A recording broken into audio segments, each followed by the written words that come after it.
حضرت سلیمان علیہ السلام اللہ کے ایک برگزیدہ نبی تھے۔ آپ داؤد علیہ السلام کے بیٹے تھے۔ سلیمان علیہ السلام کی حکومت دنیا کے ایک بڑے حصے پر تھی۔ سلیمان علیہ السلام کا سلسلہ نسب یہوذا ابن یعقوب سے حضرت ابراہیم علیہ السلام تک جا ملتا ہے۔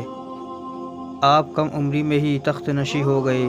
اللہ نے آپ کو داؤد علیہ السلام کی طرح مسند نبوت سے بھی نوازا اور ساتھ ہی وسیع ملک سلطنت بھی عطا فرمائی۔ سلیمان علیہ السلام کی حکومت انسانوں کے ساتھ جنوں انس، شیاطین، چرند پرند اور ہر انواع اقسام کے جانوروں پر تھی۔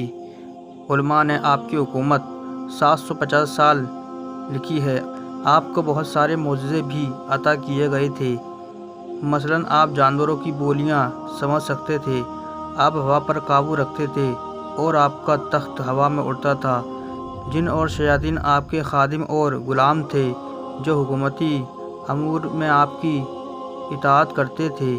مسجد اقصیٰ کی تعمیر بھی انہی جنوں سے دور دور سے پتھر اور سمندر سے موتیاں نکال کر لایا کرتے تھے، جس سے بیت المقدس کی تعمیر ہوئی۔ اس کے علاوہ آپ جنوں سے بہت سارے کام لیا کرتے تھے۔ اللہ نے قرآن میں فرمایا ہے کہ اور ہم نے سلیمان کی آزمائش کی اور ان کے تخت پر ایک جسم ڈال دیا، پھر انہوں نے رجوع کیا۔ سورہ صاد۔ اس آیت میں اللہ نے حضرت سلیمان علیہ السلام پر آنے والی ایک آزمائش کا ذکر کیا ہے۔ علماء و مفسرین نے اس آیت کی مختلف تفسیر اور وضاحت کی ہے کہ ایک آرا کے مطابق سلیمان علیہ السلام کی ایک غفلت کے نتیجے میں آپ کی تخت اللہ نے شیاطین کو مسلط کر دیا تھا اور کچھ عرصے کے لیے آپ سے حکومت چھین لی گئی۔ واقعہ یوں ہے کہ ایک دفعہ حضرت سلیمان علیہ السلام کسی جزیرے میں واقع ایک شہر سدوم پر حملہ کر دیا، کیونکہ وہاں کے بادشاہ کے فتنوں کے متعلق آپ کو خبر پہنچی تھی۔ اس جنگ میں حضرت سلیمان کا لشکر فتح یاب ہوا اور اس بادشاہ کو قتل کر دیا گیا۔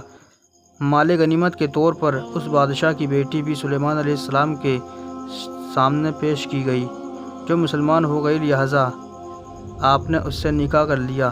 نکاح کے کئی عرصے بعد بھی وہ اپنے باپ کو نہ بھلا سکی اور وہ اس کی یاد میں بہت غمگین رہا کرتی تھی۔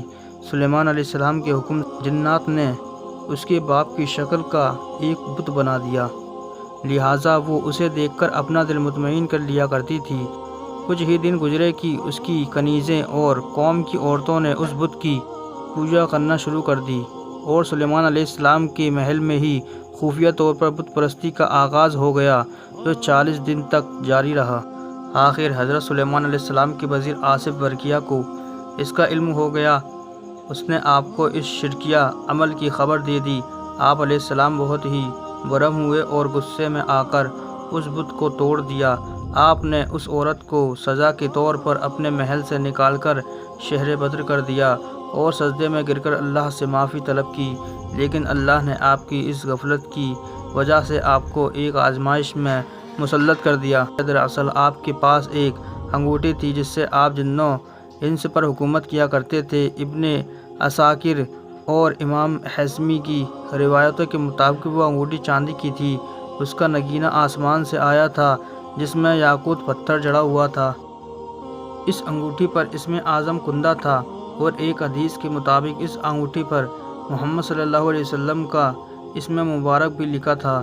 یہ انگوٹھی آپ کو نبوت اور حکمت کی علامت تھی، جس طرح موسیٰ علیہ السلام کا عصا تھا۔ اس انگوٹھی کے ذریعے آپ حکومت بہت ہی اچھے سے چلاتے تھے۔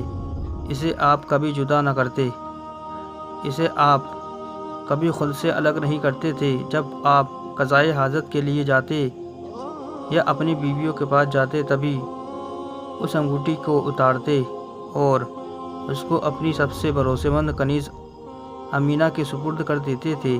ایک دن جب آپ قضائے حاجت کے لیے جا رہے تھے تو اس انگوٹھی کو امینہ کے حوالے کیا۔ کچھ دیر بعد ایک شیطان جس کا نام سخر تھا آپ کی شکل میں امینہ کے پاس آیا اور وہ انگوٹھی لے لی۔ انگوٹھی کے اس کے ہاتھ میں آنا تھا کہ حضرت سلیمان علیہ السلام کی ساری طاقت اور قوت اقتدار اس شیطان کے قبضے میں آ گئی۔ سلیمان علیہ السلام کو اب کوئی نہ پہچانتا تھا۔ جب آپ لوگوں کو یہ کہتے کہ میں ہی سلیمان بن داؤد ہوں تو لوگ یقین نہ کرتے اور آپ کا مذاق اڑاتے تھے، لہٰذا آپ سمجھ گئے کہ یہ اللہ کی طرف سے آزمائش ہے۔ آپ تخت و تاج چھوڑ کر شہر سے باہر نکل گئے اور روزگار کی تلاش کرنے لگے کہ آپ نے ایک ماہی گیر کے یہاں نوکری کر لی۔ آپ روز اس کے لیے سمندر سے مچھلیاں پکڑ کر لایا کرتے تھے، جس کے بدلے وہ آپ کو 2 مچھلیاں دیا کرتا تھا۔ یہ سلسلہ 40 دن تک رہا، اتنی ہی مدت جتنی آپ کے محل میں بت پرستی ہوئی تھی۔ آخر اللہ نے آپ کی توبہ قبول فرما لی۔ اب وہ شیطان صقر جو محل میں سلیمان علیہ السلام کی شکل و صورت لیے حکومت کر رہا تھا، درباریوں نے اس کے آداب و اعتبار سے یہ بھانپ لیا کہ یہ حضرت سلیمان علیہ السلام نہیں ہے، لہٰذا محل میں موجود علماء نے یہ تجویز کی کہ اس کے سامنے توریت پڑھا جائے گا، اگر وہ شیطان ہے تو اسے سن نہ پائے گا۔ لہٰذا ایک روز جب وہ تخت پر بیٹھا، سارے علماء اس کے ارد گرد جمع ہو گئے اور توریت کی تلاوت کرنے لگے۔ پھر کیا تھا، وہ شیطان کلام الہی سن کر تاب نہ لا سکا اور وہاں سے بھاگ گیا۔ جاتے جاتے اس نے وہ انگوٹھی سمندر میں پھینک دیا تاکہ حضرت سلیمان کو انگوٹھی کبھی نہ مل سکے، لیکن تقدیر میں کچھ اور ہی لکھا تھا۔ اس انگوٹھی کو ایک مچھلی نے کھا لیا اور حضرت سلیمان علیہ السلام جب اس دن مچھلیاں پکڑنے کے لیے ساحل پر گئے تو جال میں وہی مچھلی پھنس گئی۔ ماہی گیر نے وہی مچھلی سلیمان علیہ السلام کو دے دی۔ جب آپ نے اس مچھلی کو کھانے کے لیے اس کا سینہ چاک کیا تو وہ انگوٹھی نکلی۔ پھر کیا تھا، اسے پہنتے ہی سارے جن و انس اور مخلوق آپ کی خدمت میں حاضر ہو گئے اور اطاعت پر آمادہ ہو گئے۔ آپ نے بارگاہ الہی میں شکر ادا کیا اور پھر سے حکومت سنبھال لی۔ اس موقع پر آپ نے وہ مشہور دعا کی جسے قرآن میں سورہ صاد میں ذکر کیا گیا ہے کہ اے میرے پروردگار، میری مغفرت فرما اور مجھے ایسی بادشاہت عطا کر جو میرے بعد کسی کو بھی نہ میسر ہو۔